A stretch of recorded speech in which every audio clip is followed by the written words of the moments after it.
Pale Luna. In the last decade and a half, it's become infinitely easier to obtain exactly what you're looking for, by way of a couple of keystrokes. The internet has made it all too simple to use a computer to change reality. An abundance of information is merely a search engine away, to the point where it's hard to imagine life as any different. Yet, a generation ago, when the words streaming and torrent were meaningless save for conversations about water, people met face-to-face to conduct software swap parties, trading games and applications on Sharpie-labeled 5 1/4-inch floppies. Of course, most of the time meets were a way for frugal, community-minded individuals to trade popular games like King's Quest and Maniac Mansion amongst themselves.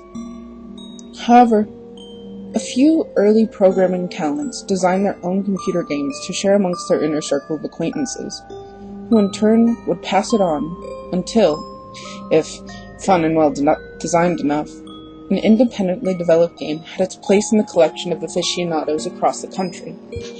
Think of it as the 80s equivalent of a viral video. Pale Luna, on the other hand, was never circulated outside of the San Francisco Bay Area. All known copies have been long disposed of. All computers that have ever run the game, now detritus, buried under layers of filth and polystyrene. This fact is attributed to a number of rather abstruse design choices made by its programmer. Pale Luna was a text adventure in the vein of Zork and The Lurking Horror, at a time when said genre was swiftly going out of fashion. Upon booting the program, the player was presented with a screen almost completely blank, except for the text. You are in a dark room. Moonlight shines through the window. There is gold in the corner, along with a shovel and a rope. There is a door to the east. Come in. So began the game that one writer for a long out-of-print fanzine decried as enigmatic, nonsensical, and completely unplayable, as the only commands that the game would accept were pick up gold, pick up shovel, pick up rope, open door, and go east. The player was soon presented with the following. Reap your reward.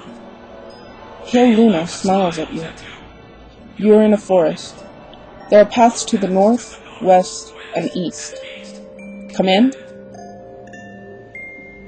What quickly infuriated the few who've played the game was the confusing and buggy nature of the second screen onward. Only one of the directional decisions would be the correct one. For example, on this occasion, a command to go in the direction other than north would lead the system freezing, requiring the operator to hard reboot the entire computer. Further, any subsequent screens seemed to merely repeat the above text, with the difference being only the directions available. Worse still, the standard text adventure commands appeared to be useless. The only accepted non-movement related prompts were use gold, which caused the game to display the messages not here, use shovel, which brought up not now, and use rope, which prompted the text you've already used this. Most who played the game progressed a couple of screens into it before becoming fed up by having to constantly reboot and tossing the disc in disgust, writing off the experience as a shoddily programmed farce. However, there is one thing about the world of computers that remains true, no matter what the era. Some people who use them have way too much time on their hands. A young man by the name of Michael Nevins decided to see if there was more to Pale Luna than what met the eye. 5 hours and 33 screens worth of trial and error and unplugged computer cords later, he finally managed to make the game display a different text. The text in this new area read, Pale Luna smiles wide. There are no paths. Pale Luna smiles wide. The ground is soft.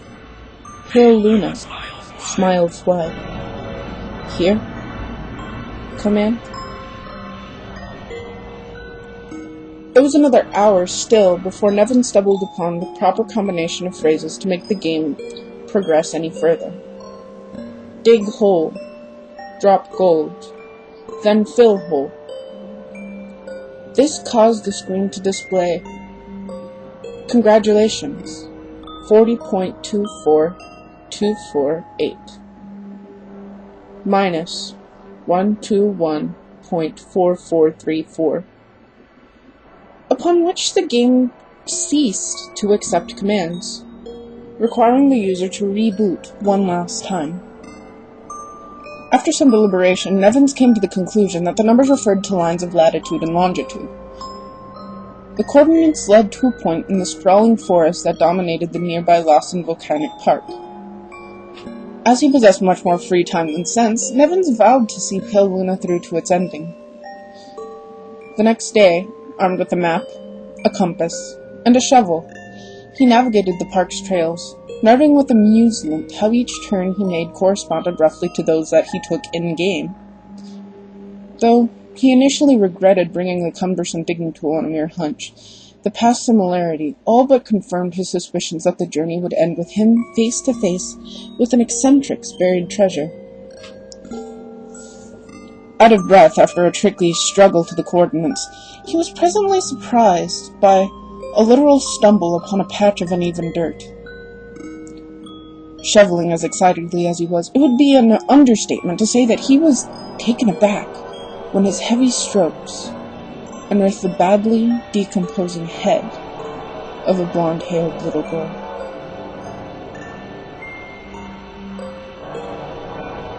Nevins promptly reported the situation to the authorities.